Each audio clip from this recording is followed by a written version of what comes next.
Saya melihat kasus ini ya, dalam dua dimensi ya. Dimensi yang pertama sebagai praktisi hukum, dimensi yang kedua adalah akademisi ya. Kalau kita berbicara persoalan Rasman Nasution adalah dua pendekatan yang berbeda. Yang pertama, pendekatan secara empiris ya. Nah, secara empiris ini banyak pihak yang mengklaim bahwa ijazahnya dia tidak benar secara empiris.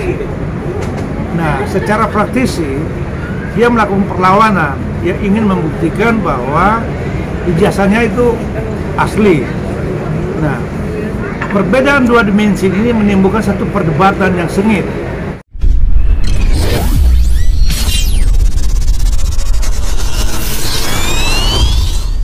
Ya, saya melihat kasus ini ya, dalam dua dimensi ya. Dimensi yang pertama sebagai praktisi hukum, dimensi yang kedua adalah akademisi ya. Kalau kita berbicara persoalan Rasman Nasution adalah dua pendekatan yang berbeda. Yang pertama, pendekatan secara empiris ya. Nah, secara empiris ini banyak pihak yang mengklaim bahwa ijazahnya dia tidak benar secara empiris ya. Nah, secara praktisi dia melakukan perlawanan, dia ingin membuktikan bahwa ijazahnya itu asli. Nah, perbedaan dua dimensi ini menimbulkan satu perdebatan yang sengit saat ini. Satu menyatakan asli dan satu menyatakan palsu.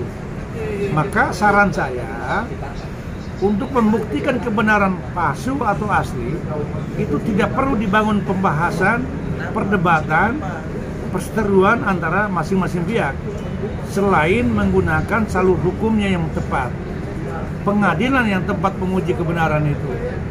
Kalau ini ada ranah pidananya, maka polisilah tempat yang tepat untuk menguji keaslian dan kepalsuan dari ijazah ini. Ini menurut pendapat saya sebagai praktisi maupun akademisi, dua hal ini tidak bisa dipisahkan, peristiwa empiris dan peristiwa secara hukum formil. Formilnya sekarang dipersoalkan oleh dikti, tidak mengakui bahwa ijazah Rasman Nasution itu tidak diverifikasi. Ini formil. Nah, kalau itu digunakan menjadi dasarnya dia ambil S2 dan S3, kalau ini palsu, S2 dan S3 ini itu wajib hukumnya gugur dengan sendirinya karena kehilangan dasarnya.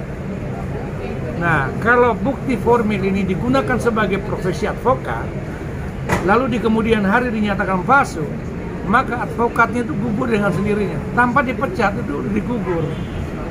Nah, apa yang dilakukan oleh organisasi? Anulir bahwa dia tidak pernah menjadi advokat.